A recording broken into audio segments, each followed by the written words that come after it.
Who's that? Put your tongue away. Put your tongue away. Guess what? I love you. One drop of honey makes a world of difference. One drop of honey makes learning sweet. Add one drop of honey to Talmud Torah, and you've got a team that can't be beat. All starts with the children. Open minds and smiling faces. When you think about Rosh Hashanah and Yom Kippur, specifically Yom Kippur, what comes to mind? Awe, dread, judgment. Women dancing in white clothing. Well, maybe the white clothing part, but the women dancing around? I don't know. But if you're Rabban Shimon ben Gamliel, that's exactly what comes to mind.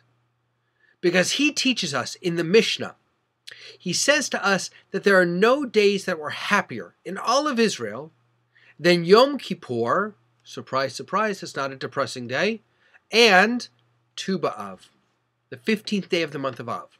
Why? Because on these days, the daughters of Israel would go out dressed in white, dance in the vineyards, and what were they saying? They were saying, young man, consider whom you choose to be your wife. It was the Sadie Hawkins Day.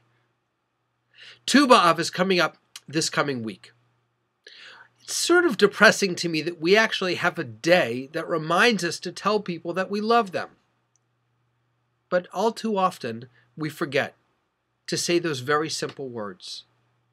To tell our spouses, our parents, our children, our brothers and sisters, I love you.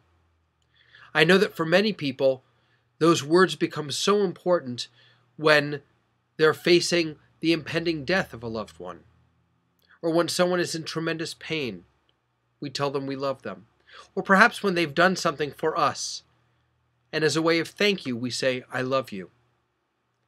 But Tu B'Av and Yom Kippur remind us that we don't need one day.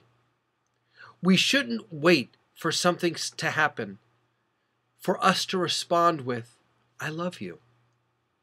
Tu B'Av comes around very, very quietly in the middle of the summer when most people aren't paying attention to say, hey, don't forget to tell your loved one that they're loved. And Yom Kippur comes around, a day when we generally aren't thinking about how much we love one another. It's a day on which we're thinking about ourselves, being introspective, how we can change, how can we be better people. And Yom Kippur comes to remind us by saying that one of the ways that you can be a better person is by saying, I love you. To God, to ourselves, to each other. When's the last time you said to somebody that's close to you, for no reason at all, I love you? Maybe this week, on Tu B'Av, or Tuesday, Wednesday, Thursday, Friday, Saturday, or Sunday of next week, might be the right time for you to do that. Until next time, I love you.